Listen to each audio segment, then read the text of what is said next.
तो लगातार ये बदसलूकी सामने आ रही है और ये खुलेआम सामने आ रही है। एक्सपोज हो चुका है बांग्लादेश। क्या बांग्लादेश सरकार जमात चला रही है? अब बड़ा सवाल ये है, क्योंकि जमात पर कई इल्जाम है, पाकिस्तान के साथ गठजोड़ के भी इल्जाम है। बांग्लादेश जमाते इस्लामी सबसे बड़ी इस्लामी राजनीतिक पार्टी दरअसल है। जमाते इस्लामी प्रतिबंध हटने के बाद, बैन हटने के बाद तेजी से विस्तार कर रही है और शेख हसीना के खिलाफ लोगों को भड़काने में आक्रामक रही है। यही जमात के लोग थे जो शेख हसीना के खिलाफ फांसी की मांग कर रहे थे। यूनुस सरकार में जमात के नेता अहम भूमिका निभा रहे हैं।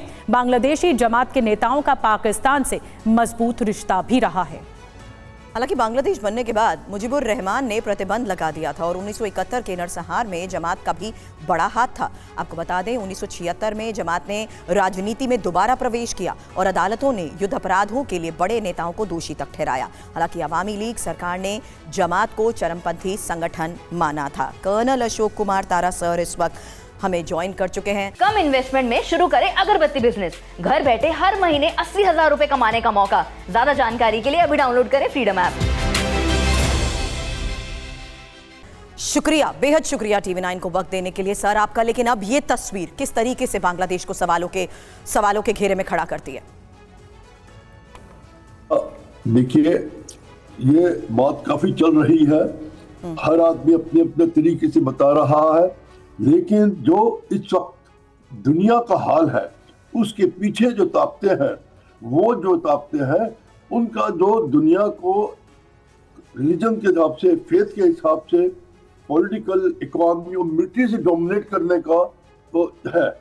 उसके लिए जो साउथ ईस्ट एशिया का एरिया है, जिसके ऊपर इंडियन ओशन और उसके नीचे जो है उसको डोमिनेट करने के लिए ये बहुत जरूरी है। उन जो हमारे भारत और बांग्लादेश के अगेंस्ट है, चाहे वो इस्लामिक कंट्री है या बिग पावर है, कि वो बांग्लादेश और भारत को कमजोर बनाए और इन दोनों के अंदर किसी भी तरीके से, चाहे धर्म से, चाहे इकोनॉमी से, देश को कमजोर करें और वो उनके हुक्म के मुताबिक ये दोनों मुल्क जो चले। तो मैं इस बांग्लादेश की लड़ाई में मार्च 71 से दिसंबर 71 और उसके बाद जनवरी 72 तक रहा हूँ। जब मैं शेख मुजीब रहमान को मिला हूँ, मैं लोगों को मिला हूँ, मैं जानता हूँ। उसके बाद जो मुझे लड़ाई के अंदर वीर चक्र मिला था और उसके बाद मैंने शेख हसीना जी की फैमिली या शेख मुजीब की फैमिली को बचाया था, तो बांग्लादेश ने मुझे उनका सबसे ऊंचा जो है फ्रंटल डिवीजन वार ऑनर दिया। उसके बाद मेरा मिलाप फैमिली, लोगों के साथ, पब्लिक के साथ लगातार रहा है। मैं जानता हूँ आज की जनरेशन जो है, जो बांग्लादेश के असली जो है, वो इस चीज को हिंदू मुस्लिम या कास्ट के ऊपर नहीं है, वो बाहर जाते हैं, वो बांग्लादेश को एक ऊंचा बनाना चाहते हैं। लेकिन ये जो इस्लामिक कंट्रीज है और जो वो बिग पावर है, वो नहीं चाहती।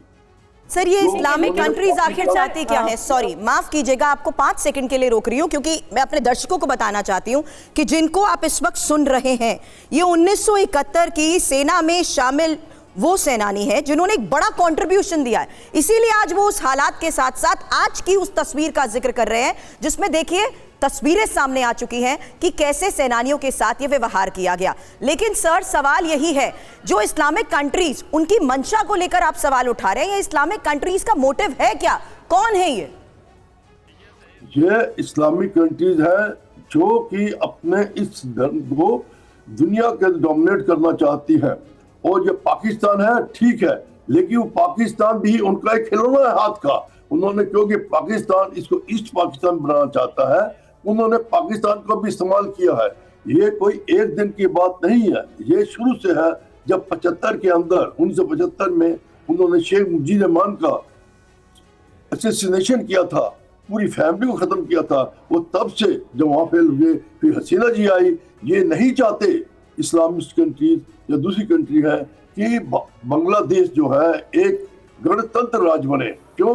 गणतंत्र राज बनने के बाद वो राज जो है पब्लिक राज हो जाता है। और कर्नल अशोक जी बहुत महत्वपूर्ण मुद्दा उठा रहे हैं। आप स्वतंत्रता सेनानी रहे। मजरूल इस्लाम साहब, मुझे उम्मीद है आप सुन रहे होंगे उनको और उनकी आप बीती को। और हमारे साथ वरिष्ठ पत्रकार ढाका से ज्वाइन कर रहे हैं कर्नल अशोक मजरूल इस्लाम। मजरूल, ऐसा लग रहा है कि जो हुक्म का इक्का है, बांग्लादेश सरकार ऐसा मान कर बैठी है कि ये उनके पास है जमाते इस्लामी पार्टी के रूप में, और इसीलिए उनको ये हक है कि मानवाधिकारों का हनन करें, स्वतंत्रता सेनानी जो युद्ध लड़े उनके लिए, उनको उनके साथ बदसलूकी करें, उनको जूते की माला तक पहनाएं।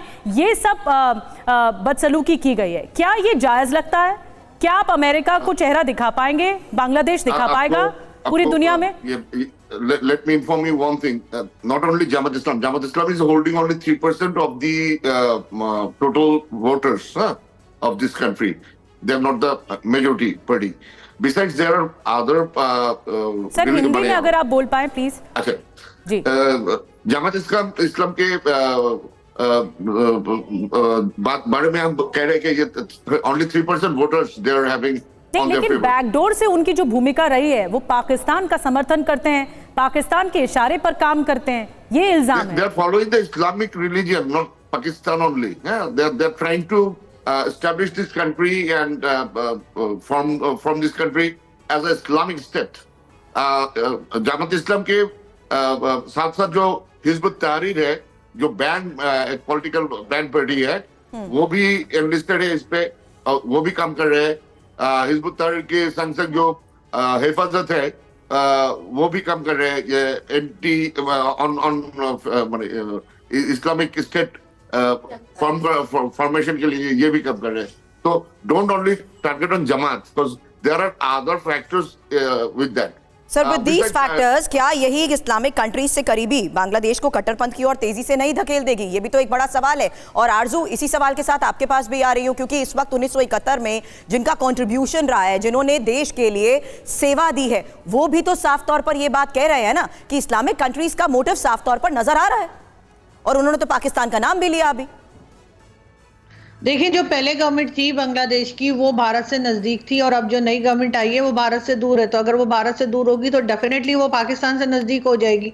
और अभी तो जो उनके नए प्राइम मिनिस्टर आए हैं मोहम्मद यूनुस, उन्होंने तो ये भी कहा है कि वो 71 में जो कुछ हुआ उसके बारे में भी बात करेंगे पाकिस्तान से, उसका भी कोई इशू वो सॉल्व करने जा रहे हैं। अब क्या चीज़ है पता नहीं, इसलिए कि बहुत साल हो गए और मेरे ख्याल है बांग्लादेश को अब अपने काम से काम रखना चाहिए और पाकिस्तान को भी थोड़ा सा डिस्टेंस रखना चाहिए, इसलिए कि जो कुछ हो गया 71 में उसको चेंज नहीं किया जा सकता और ना ही करना चाहिए। लेकिन अनफॉर्चुनेटली बांग्लादेश की तरफ से भी मैच्योर तरीके से बात की जा रही है और पाकिस्तान उसको जाहिर इसलिए एक्सेप्ट कर रहा है क्योंकि वो भारत के खिलाफ है। और जैसे वो कहा जाता है ना, दुश्मन का दुश्मन दोस्त, तो यहाँ पर वही गेम चल रही है। तो दुश्मन का दुश्मन कौन है अभी आरजू काज़मी साहब?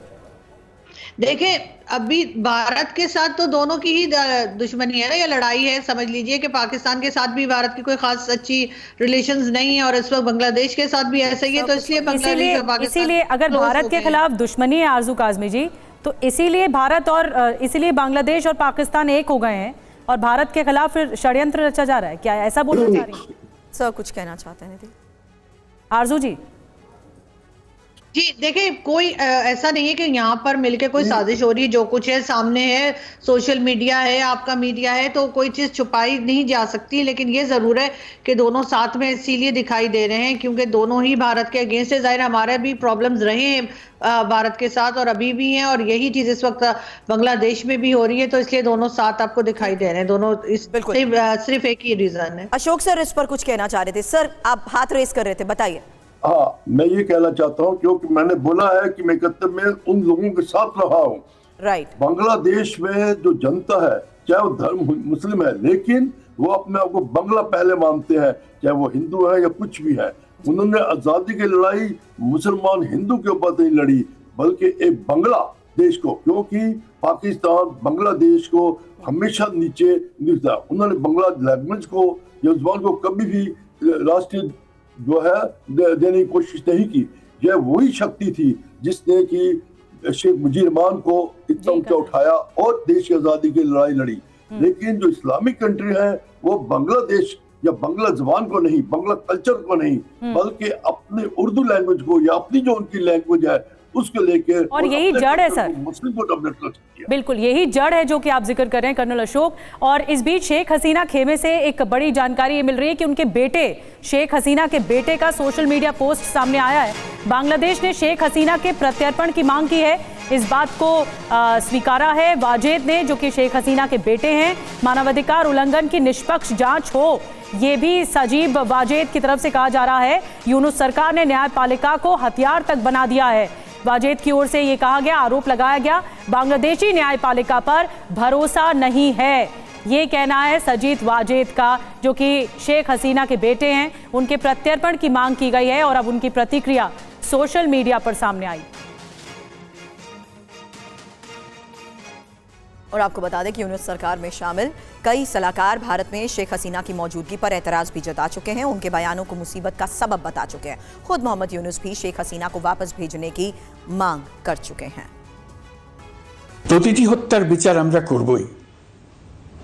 জুলাই আগস্ট হত্যাকাণ্ডের বিচারের যে উদ্যোগ আমরা নিয়েছি তার কাজও বেশ ভালোভাবে এগিয়ে যাচ্ছে। প্রথিত স্বৈরাচার শেখ হাসিনাকেও আমরা ভারতের কাছ থেকে ফেরত চাইব। কেবল জুলাই আগস্ট হত্যাকাণ্ডই নয়, আমরা গত 15 বছরে সব অপকর্মের বিচার করব। অসংখ্য মানুষ গুম হয়েছে, খুন হয়েছে এই সময়।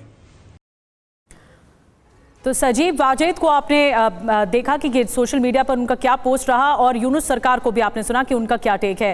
सुशील जी, मैं आपके पास आ रही हूँ क्विक, क्योंकि हम आखिरी पड़ाव पर हैं इस बहस के। अब क्या होगा, क्या प्रत्यर्पण की मांग मानी जाएगी भारत की ओर से? भारत पर अब है सीधा जो गेंद है भारत के पाले में। देखिए, ऐसा है कि तो रिक्वेस्ट आई है इसको, जैसा कि विदेश मंत्रालय ने भी बोला है कि हमारे पास आई है, अभी कमेंट कोई नहीं है, तो अभी एग्जामिन करा जाएगा। इसमें तो बहुत समय लगता है, लेकिन जब जो बहस जो डिस्कशन हो रहा है उसके बारे में मैं कुछ कहना चाहूँगा कि ये जो जमात इस्लामी की हम बात कर रहे हैं, इनको एक एक्चुअली ये रजाकार का रूप है। कि रजाकार वहाँ पे एक बहुत बड़ी ग्रुप है जिन्होंने 71 में जो वार हुई थी, आज़ादी की जो लड़ाई हुई थी, उसमें उन्होंने पाकिस्तान का साथ दिया था। और जमात इस्लामी उसी का रूप है। अब वो कोशिश ये कर रहे हैं कि 47 में जो डोनेशन थ्योरी हुई थी उसको उन्होंने उसको लाना चाहते हैं। और जो 71 की जो वार थी, जो शेख मुजीबुर रहमान और अवामी लीग ने लीड किया था, उसको वो नेगेट करना चाहते हैं कि वो थी नहीं, वो बेकार की चीज़ हुई थी। तो हम ये कह रहे हैं कि बहुत ये जमात इस्लामी बहुत 3% है या 2% है, लेकिन प्रॉब्लम क्या है कि सबसे ज़्यादा वोकल वो है जो साइलेंट मेजॉरिटी है, जो नहीं चाहती, वो कुछ नहीं कह पा रहे हैं। Understood sir. तो बड़ी बात आपने कही और समराइज कर दिया इस पूरे सिनेरियो को, ये समझाते हुए देखना यही होगा कि अगर यहाँ पर रीबैलेंस करने की कोशिश की जा रही है, क्या 1971 के उसी इतिहास को भूलते हुए पाकिस्तान से बांग्लादेश अब अपने रिश्तों को सुधारने की भी कोशिश कर रहा है? इस पर भी आगे लगातार हमारी नजर बने रहेगी। फिलहाल बहुत बहुत शुक्रिया आप सभी का हमें ज्वाइन करने के लिए।